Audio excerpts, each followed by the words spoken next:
Welcome back to episode 4 of the New Levels Coaching Podcast, a very special episode this week whereby we're not in our usual setting for our podcast. In fact, we're in the mountains for this episode. This is an episode that was pre-recorded with Team NLC athlete Justin Page when we were competing at the Crans-Montana UTMB event over in Switzerland. The idea of this episode is to give you a bit of an insight into the UTMB journey, in particular Justin's UTMB journey in 2022 and 2023. We wanted to educate and inspire particularly anybody who's thinking about getting into trail running and give you a lot more information into the world of UTMB, which I'm sure lots of you have heard about. So if you're thinking about taking up trails or you want to hear more about UTMB, then sit back, relax and enjoy the episode. Welcome to Crans-Montana. You can see the mountain views behind us. James has finished the 50k in Wildstrubel here today. But I'm joined by Justin. Welcome, Justin. Hello. And we're going to chat all things UTMB. I'm sure you've heard the phrase, or you may never have heard the phrase UTMB. What does it stand for? What is it? If you're in the trail and mountain running world, you have a very, very good idea of what we're talking about. But maybe you just heard about it on social media. You might have seen it on YouTube. We wanted to unpick that, and I have picked the perfect person because Justin is an athlete who I coach and I support. And fortunately, I had the privilege to coach him to the MCC at UTMB this year. And we will also unpick the MCC, the OCC, the CCC, all the different CCCs and Cs that go with UTMB.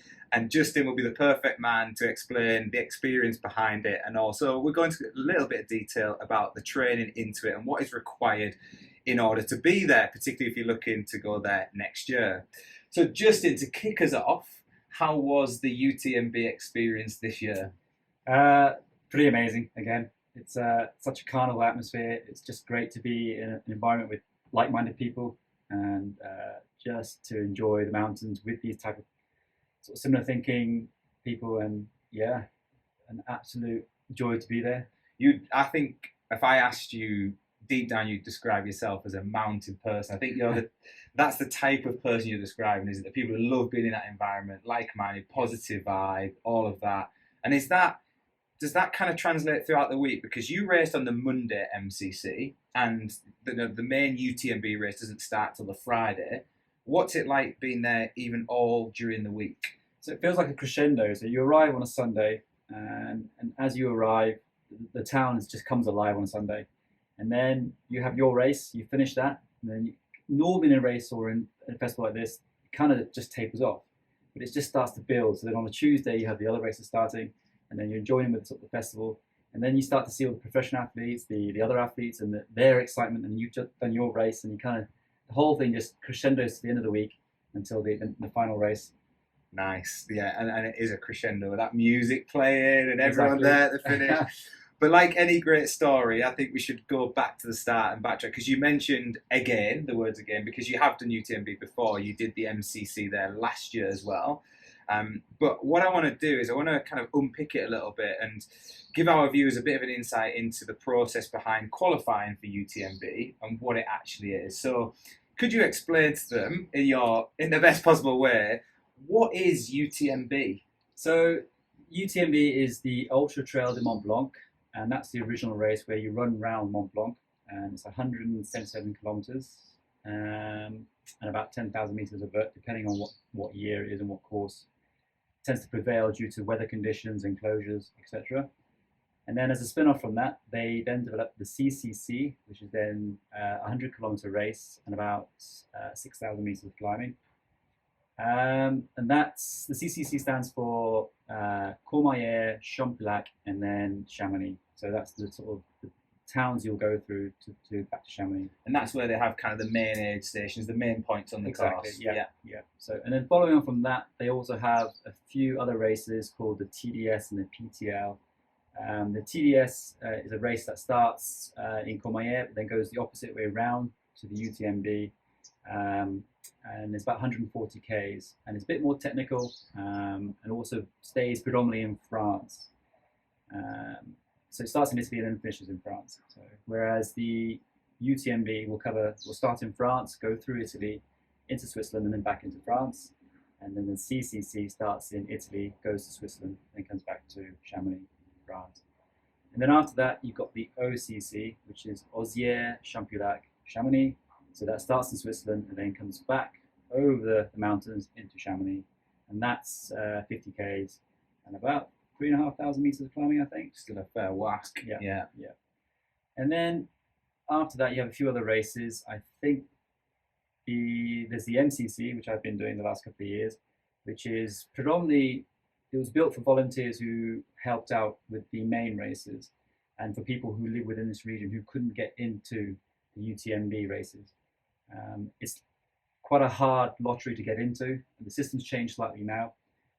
So these guys are sort of rewarded with the chance to run the UTMB experience, but in the MCC, which stands for Martigny-Combe to Chamonix. So, and that is round about 40 Ks and 2,500 meters of climbing. So still a good, if you're thinking of that as a marathon, 40K, so 42Ks is your general marathon distance, but this is a marathon in the mountains, and with that amount of elevation, that's going to make it a much longer time on feet race. So I didn't want to go into too much detail about your result in the MCC because we'll come on to that. But as you mentioned, you kind of qualify for that race because you are a local, you live in the mountains, so you are based in Germany. Obviously British descendant, but you live in Germany, and you also have a base in Morzine, which is in the French Alps. Yeah. So does that qualify you, or are there other things that you have to do in order to secure your spot on that start line? For the MCC, as long as I'm a resident or a volunteer for the UTMB, I can qualify for that race. You can now qualify maybe with press work or elite work, but that's the only way in for the MCC. Okay, and if someone's thinking, right, how do I get into UTMB? Because I think the only one we might not have mentioned was the ETC, which is pretty new, isn't it? Yes, the 15K one, which is the one I looked at. And I think at the moment that's a first come, first serve basis where you can enter online. But I really liked your Instagram post this morning where you're like, it's stone season. It's like, we're collecting stones. Because that is what UTMB have created. They've created this collection of stones in order to enter the other races, which we'll go on to in a little bit more detail. But before we do, if people are thinking, like you were at some point, I want to get into trail racing, I want to get into the mountains, and I might want to go to a UTMB event and start collecting some stones. Like, what is that transition like? Because obviously it's been a big transition for you, because to give people a little bit of background, you're sub-3 marathon runner, and you do a lot of road marathons, and you've never really experimented with a track, but maybe we will one day. But a lot of your running was done on the road. Is that fair to say? Exactly, yeah. So what went through your mind? Why did you make that transition? What tempted you in? So while I was doing a lot of the marathon training, a lot of my friends who are based out here were all trail runners, and they kept on saying that you should try trail running. I was so focused on sort of running sub-3, and I wanted to hit these targets, and that was my main goal. And then during COVID, there were no races on it except for trail races. They were the first ones to come back, and I just decided, okay, I'll just run a couple of trail races, see how it felt. I just got some good results, and really, I just loved it. I absolutely loved it. It changed the dynamics of training for me. Not pounding the pavement, not constantly grinding the clock and watching and feeling like you have to hit the K splits every time. It just felt free. Minimal structure.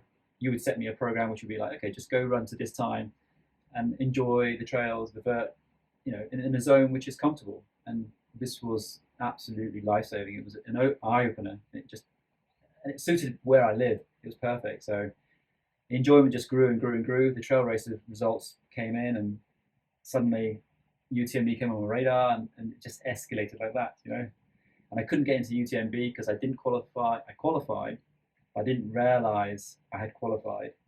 And then by the time I had realized, they just changed the system.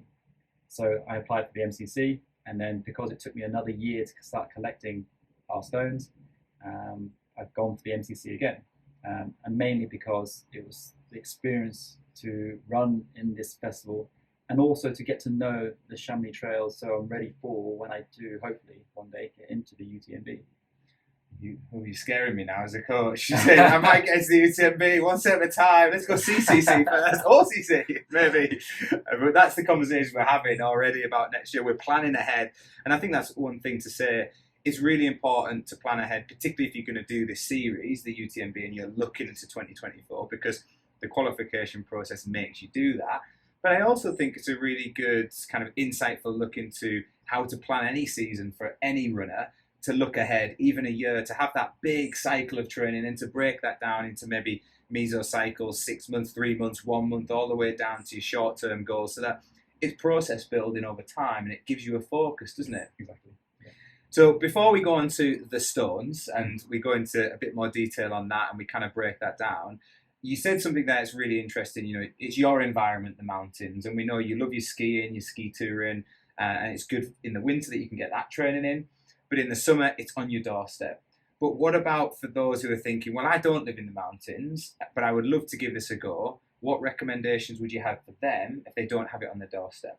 To running in this sort of environment. Yeah, or maybe even getting used to it. How do they get used to it? How do they condition themselves, or how do they even start? What do they have to look for? I mean, just getting on hilly terrain and back out on the trails. I mean, getting used to running on multiple different surfaces, and then even like in the forests in the UK, you've got routes which can replicate like rocky terrain when you're descending. Absolutely, yeah. Just getting out into the forest, getting out into hilly terrain. I mean, you could run a hilly road course, and that will start to feel a bit like running on the trails, be a transition from downhill to uphill and mileage, you know. So, but I think the key thing is just to get out in the hills in the UK, and the hills in the UK are quite sharp and short, and they will condition you to what's out here, and then out here you just have to prolong these, you know, efforts, long uphill, long downhill.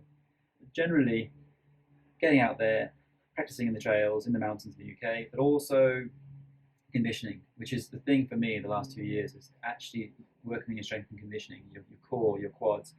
During the winter months, I get that from skiing. I don't realise how lucky I am in that sense. And I also get the vert training. But then in the spring, I tend to let that go. And I find by midsummer, you know, I've kind of lost that strong core I had.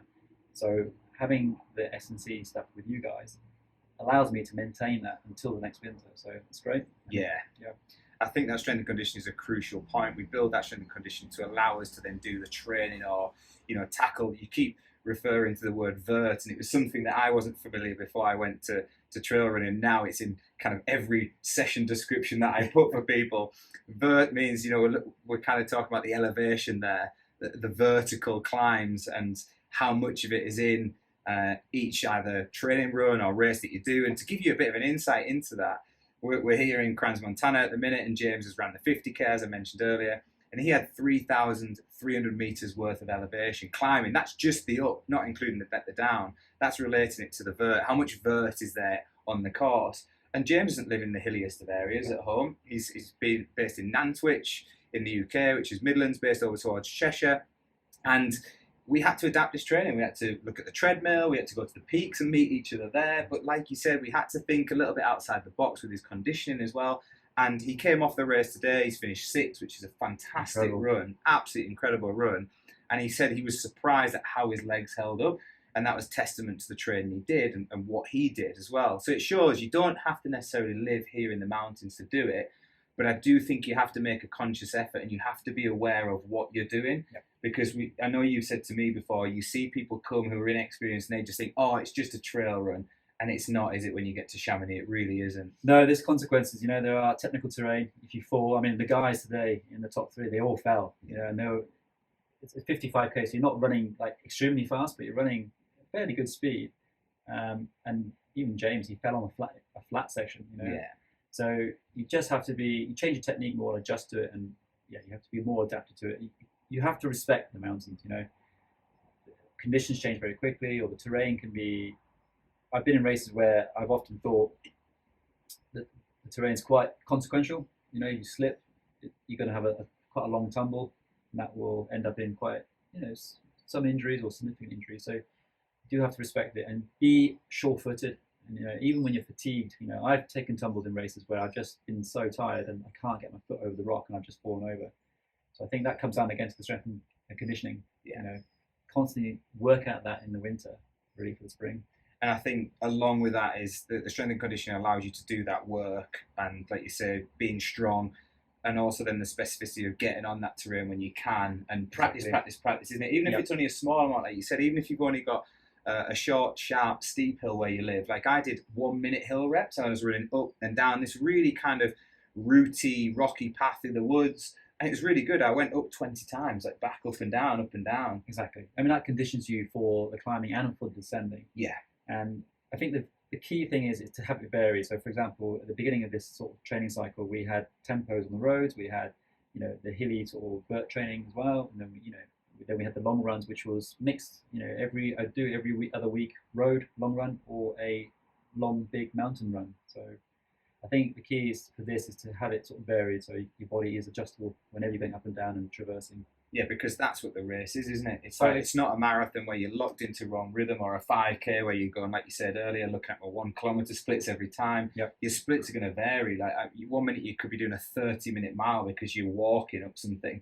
Next minute you could be flying down a descent. It's just so interchangeable as you go. I think the biggest thing the trails have taught me so far at the moment is judgment. Like wherever you are. So as you say, you hit a hill and you're walking and you are going 8 minutes per K and your heart rate is at 160 already, and that's again too high for a 50K race, so you have to back off. So it's learning, like, you assess the situation and make your judgment at that time. And I feel confident now to go back to the road potentially, and now having this experience to maybe run a better marathon or half marathon or even longer road races, So And that's the thing. I think there's a lot of learnings you can take, even as I have for a coach, into the other disciplines and into the races. And we see people crossing over sports, whether it's triathletes doing well in trail running, or trail runners going to the roads or the track and doing well. And the beauty of it is that you're always learning. And I think it's a great way to progress your running and to vary it as well, as you said. yeah, absolutely. Okay, let's go on to the stone chasing, as we've been describing it, or the stone season, because we then had to map out your year really and say, so we're looking at 2024 and thinking, right, what does Justin need to do to qualify for an event at UTMB in 2024? And the 2 events we were looking at really were the OCC and the CCC. So to do that, we then have to pick some UTMB events throughout the year, because UTMB has their major event in Chamonix at the end of August time, early September. But throughout the year, they have a selection of races all around the world. If you go on their website, you can just look at the calendar and it's flooded with events. There's one in the UK currently, that's Snowdonia. Yep. There's going to be more apparently in 2024, but you do have to be a year ahead. So you have to collect your stones and your points, your index points, which we'll talk about in a second, kind of in 2023 to prepare and apply for 2024, which I think is good in some respects, but I also think it's quite harsh if you come into form in 2024 and you're not there. But obviously it's a model that works for them. So we mapped that out and we looked at that calendar. But what did that mean in terms of what do stones mean and what do the points mean? What do they mean to you? What do they mean to people at home? And then how do they equate to qualifying for these different events? Yeah, so the first thing you need to do is when you do a trail race, you then have an index, a running index, and that would dictate what distance you can cover in one of the UTMB events. So for example, this year specifically I've been running 25 up to 40K races, which means then I could qualify for the OCC, okay? And then if I go up to just shy of 50K, then I can qualify for the CCC in terms of running the distance. Yes. Then the second sort of criteria is you need to collect effectively, they call this stones, but it's one draw effectively. So for example, if I collect 1 stone, I could select a race and then I hopefully will be drawn for that. I get 1 go. But if I get 2 stones, 3 stones, 4 stones, I'd have 3 or 4 goes chances. And to collect these stones, you need to go to the World Series events, and depending on the distance you do, you get a certain number of stones. So the shorter races, you get 1 stone. The 50Ks, you get 2 stones. And then up to the 100Ks, you would get 3 stones, or the 170Ks, where you'd get 4 stones. And so then you need to sort of kind of pick your races throughout the year and then collect your stones. And then hopefully at the end of the year, enter the number of stones you have. So for example, I have 2 stones. I have 2 lot chances at the draw of picking the races I want. So that's like a ballot draw. So exactly, it's a ballot. Your name goes in the ballot, yeah. But if you've got 3 stones, we're saying you've got 3 chances of getting drawn out. Exactly. So you've got more. You're increasing your odds of doing that. And you mentioned about going to a World Series event anywhere around the world, which they are. You don't have to be frightened by the term World Series. It's not. You don't have to be a World Championship runner to enter these World Series events. I'm right in saying that anybody of any ability can enter those World Series events, but they can't just enter the Chamonix event. They have to qualify for Chamonix, but the other ones, they're open to people. They can get in there and start their qualification process. Exactly, yeah. So as soon as you run a race, the index indicates that you can then cover that distance, whichever race distance you just ran. And then once you get the stones, then that allows you then to enter these races. And then the UTMB website is quite good because it will show you, okay, you've now got the index to run these distances. And once you collect your stones, it has a traffic light system where so if you haven't done anything, you have a red light, and then when you get like half of it, you have a yellow light, and then when you've qualified and got the stones, you then have your green light, and then you can apply in December. Amazing. So it sounds like a complicated process. I'm not going to lie. It is at first when you look at it. It's quite overwhelming. But it's like anything. I always kind of refer things back to revision at school. The more you do it, the more you get used to it, and then it kind of just stalls in your brain, and it's like, oh, I didn't know how to do that a while ago, and now I understand it. And it's the same with UTMB and their website. So get familiar with it. You know, if you're feeling like you're a bit overwhelmed, speak to somebody who you might know who's been there. Don't be afraid to ask questions. Even our channel, New Levels Coach, on social media, you know, drop us a message. More than happy to provide a little bit of advice around there. But don't be scared. Don't let it put you off, is what I'm saying. You know, if you want to go and do it, if you want to chase those dreams, those big goals, then why not start that process? And if you are keen to get on the trails, I love the UTMB brand. There's been a lot of kind of controversial conversations over the last 2 years about the transition to Ironman buying it out and different sponsors, but I love what they're doing with it, and it is an inclusive brand, and they're trying to be more inclusive. Totally. I mean, like if you look at the top end, the way they have included sort of equal prize monies for women and men now, and then the prize money also goes to the top 10, not just the top 3, for every race. They are looking at bringing an adaptive discipline next year, and that's fantastic. Yeah. So, and it is an all-encompassing atmosphere, and it does feel, no matter if you're a professional or an elite or someone who's just going to walk there are people who will walk it the whole way. You know, they've come back from an injury and they can't run it. They'll still walk it because they've got in. It's a chance of a lifetime. You know, it's very inclusive, and it's an experience you can never ever experience, I think, elsewhere when you're in the trail running community. I've been to Chamonix once for UTMB week, and it was amazing, absolutely incredible. I was blown away. I didn't really know what it was at the time. It was pre-COVID, and from that moment on, I kind of got sucked in and drawn into this whole trail running vibe, and I absolutely love it.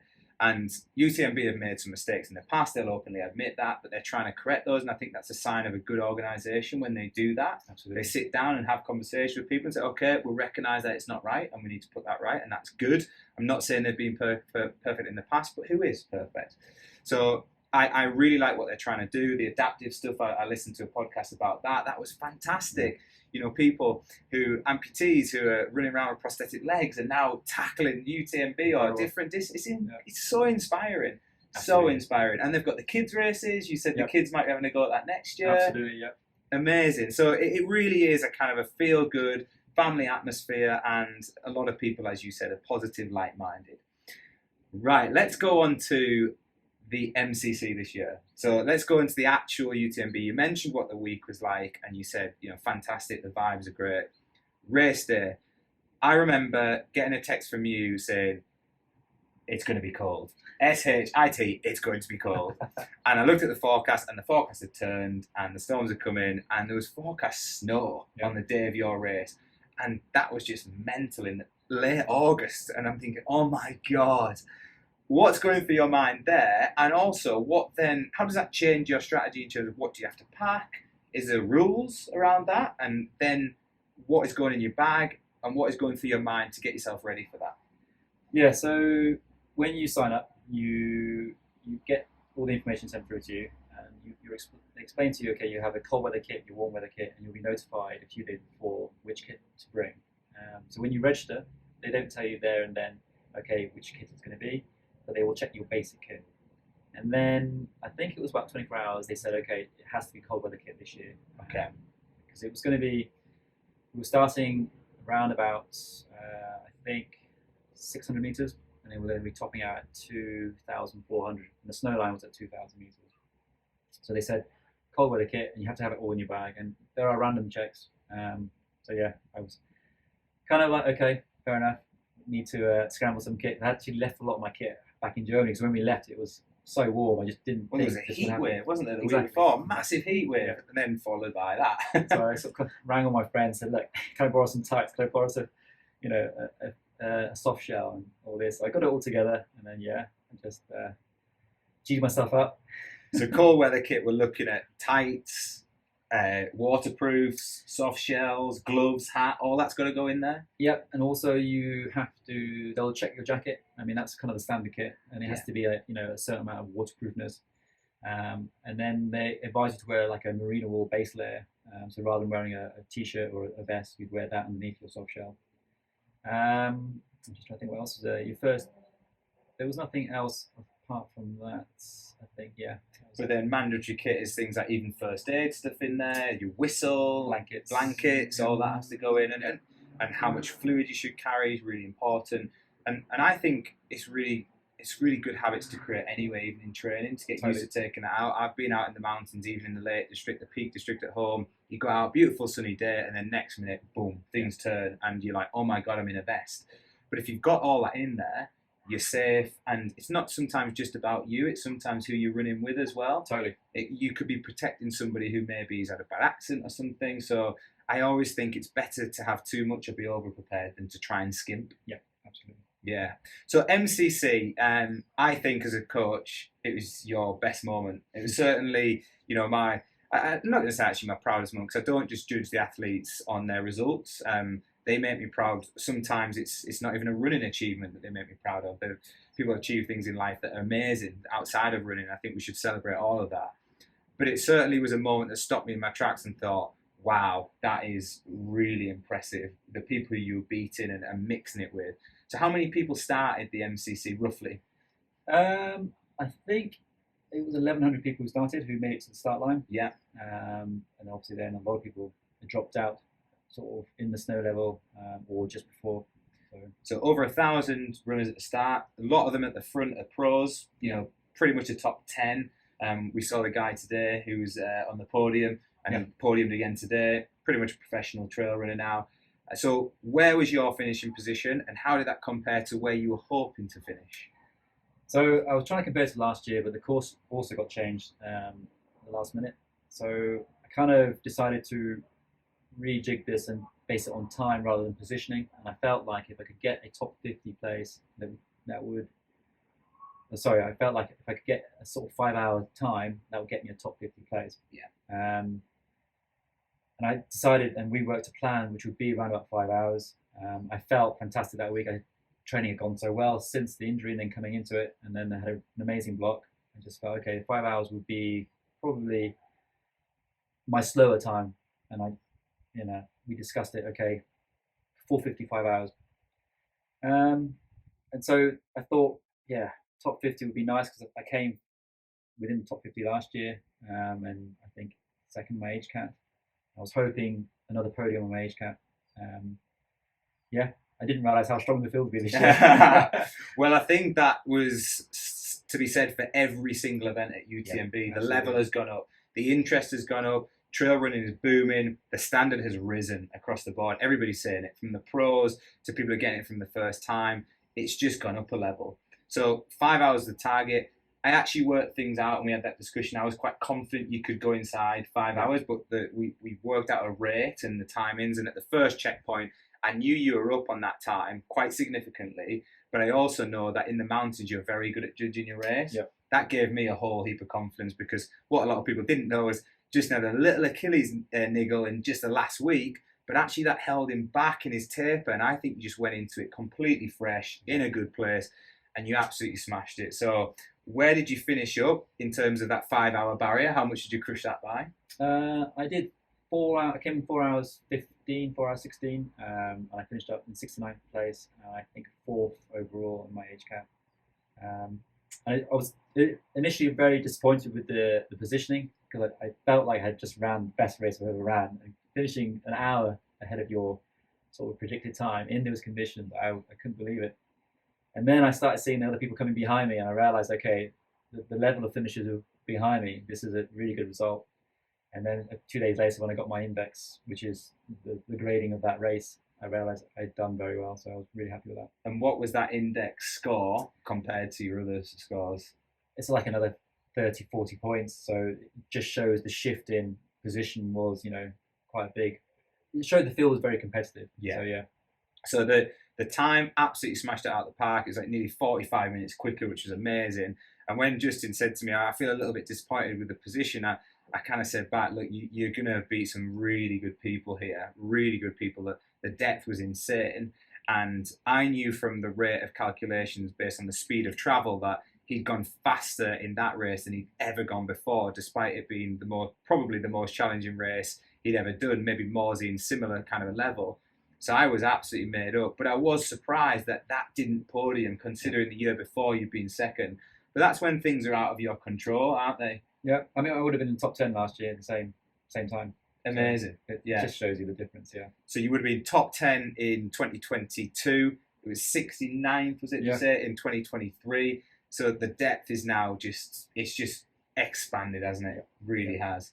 And I think that's where kind of I want to take it is I feel like we prepped as well as we ever could this year. I know a lot more about this world now. I think you do as well, and you know your body and your pacing. What were some of the key ingredients in that training block that you feel like really made the difference? The specific hill training, the intervals we had, so it's kind of like a tempo effort up and down, and a slight break, and then doing it again. The repetitiveness of that. And this allowed me to be able to transition from descending after 10Ks then to climbing in the next 5Ks. So that really helped. And then most of the long runs this year were in the mountains. So my climbing times were way quicker than last year. So the first climb was 48 minutes this year, whereas last year it was just over an hour. And we were aiming for an hour for that first climb. And I wasn't pushing. I was within my sort of tempo zone. I was holding back. I saw the lead group go, and I was tempted to go with them. I completely backed off. I learned just to trust yourself and trust the plan we had in place. Amazing. And I would echo that. Some people refer to them as like Kenyan hills, but ultimately what they mean is running up the hill and running down the hill. You've got to get those big, specific long runs in there in the mountains. Probably fair to say the year before, because you were still training a little bit for marathon, we were mixing that up. But this year we went, nope, we're going all in. Yeah. They're going to be done. They're going to get big climbs in there, get that vert as we spoke about. And it did make a whole, a total world of difference, I think, as a coach. And I know you felt it as an athlete. Totally, like averaging 3,500 meters of vert every week really made a big difference. So. Yeah. And I guess that's a message for a lot of people is if you're going to go to trail running, don't be afraid to go specific as well. Don't be afraid to go hilly. Don't be afraid to try out the trails. I think a lot of people, it's good to vary it still, as Justin said, but don't be worried about the pace. Don't be worried about going slow and going on the hills. It really, really does help, and getting that climbing in your legs is so important. I've got a couple of quick fire questions because I know our team put some together before we came out here, and I picked a few of them out. One of them was your photo line finish was amazing. You had like a fist pump, and I seen it on the live stream, so I knew you were happy with the time when I seen that. What was going through your mind when you crossed that finish line? When that moment was captured, what were you thinking? Honestly, thank God it wasn't slowing down here. No, I just couldn't believe the time. An hour better than last year, and 45 minutes better than what we had hoped. I was just so happy, and the feeling of being in control. I've never had that feeling, never in a marathon, where I always feel like I'm on the edge. I'm always trying to hit these K splits. In the NTC this year, I just felt I was in control. Climbing up, I was with groups. I'd let him go. I'd come back. I'd catch him up. I never lost a place. I just made my way through the field. I just felt within control. Amazing. And for that reason, only finishing the line, I was like, oh, that was lovely. And it's so special and iconic, that finish in Chamonix, isn't it? Oh, it's such a humbling experience running in the mountains. It does bring you to tears when you get to that line and you've got your family there. And it is iconic. But what makes it even more special, it's the humblingness of the courses. They are hard, and you look at something and you think, God, we've got to go up there. And I could hear people that start like realizing that the climb they've had to do, and you could see the snow line, and they were just terrified. But when they got to the finish line, you could see that it's not impossible. Yeah. And that's what's amazing about that finish line. I always like that. It's humbling. It's a leveler. It just levels people. Yeah. And I like that about the mountains. Brill. I'm going to ask you for some one-word answers, some quick-fire one-word answers. Can you describe the MCC in one word? Fun. Fun. Can you describe UTMB in one word? Unique. Could you describe your training block in one word? Varied. And could you give one piece, not one word, one piece of advice to anybody who's thinking, I would like to do UTMB or have a crack at it? Don't be intimidated. Go for it. You will be in an amazing environment. So, yeah, enjoy it. Get out there. On that note, I'm going to end it there because I can't put any cherry on top of that. So thank you, Justin. Thanks, Luke. Thank you very much. I hope you enjoyed that at home. There'll be a lot more coming your way, but that hopefully gives you an insight into the trail running world, the mountain running world, and UTMB itself.